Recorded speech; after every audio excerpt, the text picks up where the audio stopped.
physical world was badly sum up, and the news from the political world was, if anything, just as bad, worse. The stunning failure of our Congress to enact any kind of, even the incredibly tame and tepid climate bill before it, was instructive. And one of the things to realize about that defeat was that it wasn't even a close call, you know?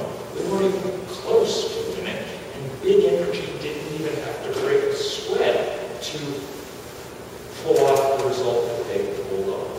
Okay? So what does that tell us? It tells us that we have a problem, and that if we're going to address it, as the Reverend Yearwood said so well before, we're going to have to figure out how to make organized money respond to organized people. That's the problem. The problem is that the other side on this debate is the most profitable and powerful industry the world has ever seen. People make more money mining, drilling, combusting fossil fuel than any other enterprise we have. ExxonMobil made more money last year than any company in its real money. That allows them, in our scheme of things, to have a lot of political power to which they're not entitled, but they have, and they're able to use it to block anything from happening. My suspicion is that we're not going to match them dollar for dollar. My suspicion is we can pool our resources here tonight and still come out somewhere short of ExxonMobil. So we better figure out another currency to work in. And that currency is probably going to have to be wise and passion and spirit and creativity. And those are things we can bring to bear. For the next year or two, they're probably not going to be brought to bear winning legislative victories in the Congress. It doesn't look like we're going to have what we need to pass a climate bill for the next couple of years. The political tides have turned for them. That's bad news, because we don't have any spare years, really. But what it means is we better take that time that we have to build a movement, a real movement, a movement big enough and loud enough and noisy enough and smart enough and sweet enough to offer some kind of challenge to big energy, so that when the day comes that we have some political opening, then we're able this time to seize it and do something with it. And part of that means building that movement, means telling the absolute truth all the time about where we are, not pretending that the problem's better or smaller or whatever than it is, or that it's really just a thing about energy independence or whatever else. We need to keep stating plainly that we are witnessing the beginning of the rapid and irreversible deterioration of the most important things on Earth, the physical systems that allow us and everything else here to survive. The easy shorthand for that is that number. Federal scientist Jim Hansen at NASA and his team said 2 years ago, any value for drilling in the atmosphere greater than 350 parts per million is not compatible with the planet on which civilization developed and in which life on Earth is now.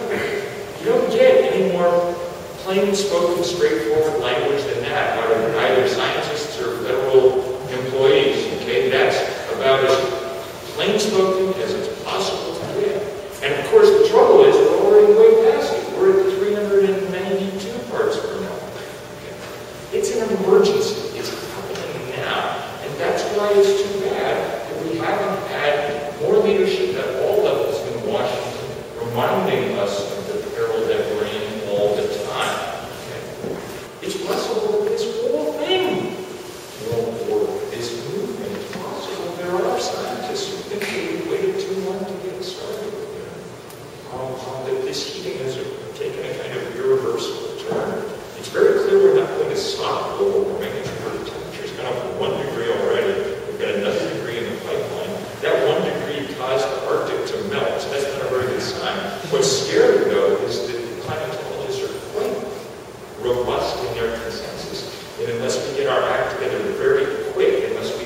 this very fast that we'll see the temperature go up 4 or 5 or 6 degrees in the course of this century.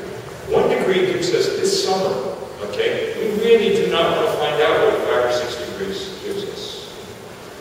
But there is reason to hope that we can still stop short of that if we work incredibly hard and incredibly fast. There are political scientists, too, who think the whole thing's impossible, that the odds are just too high, that the other side has too much money. And maybe they're right. So far, it must be said they have been right. You know, that's what's happened so far. Maybe if you were a shrewd betting person, you'd bet that they were going to be right. But that's not a bet that you're permitted, it seems to me, to make. It seems to me that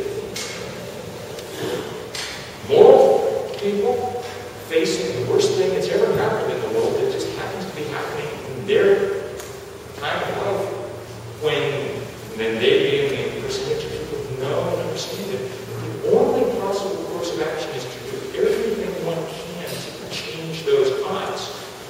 Not to guarantee the outcome, because there is no guarantee, but we can definitely change the odds and maybe change them enough that things will not work out all right, but not work out impossibly wrong. That's the hope. And it's good to be in a church, because in church we're especially allowed to have a certain amount of faith. That's good. The thing that I have absolute faith in, however, the one guarantee I have, is that there are lots of people around the world who will keep doing this work. There's some of them in this room until the absolute bitter end, who will work as hard as they can to keep this from. And I've gotten to see an awful lot of those people in the last couple of years.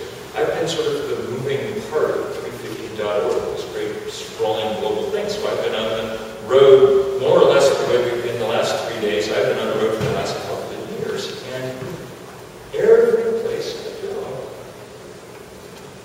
there are people just like you. And you can see them. If you go to the website at 350.org and look at those pictures from the 5,200 demonstrations in 181 countries last October. Or if you look on 10-10-10 when you're done your own project, what you'll see is just this enormous number of people engaged in this fight. And they don't look like our stereotype of what environmentalists are supposed to look like. That's the most beautiful thing. I was very glad when Reverend Yearwood made that point, you know. We used to think that environmentalists were rich white people who'd taken care of their other problems, you know. But that's not what most people that involved in 350.org are poor or black or brown or Asian or young, because that's what most of the world is, you know. And they care every bit as much about the future as anybody else. And that is beautiful to see. So on 10-10-10, when you're out doing whatever you're doing, having fun and working and partying, it's very sweet just to stop for a moment and think that at exactly that same moment, in thousands and thousands of other places, people will be doing exactly the same thing. And they may not look like you, and they may have very different life experiences. And if they're women, they may well be wearing a chador, or if they're, you know, just, but their hearts will be in exactly the same place. Their minds thinking just the same thoughts about what they hope for their future and everyone's future. And, well, and at some level, that's enough, at least for right now. It's enough to know that we're part of something very big and very good. We can't necessarily guarantee how it all comes out, but we can guarantee that we will work as hard as we can. And it's such a pleasure and such an honor to be in a room full of people doing just the same thing. Thank you.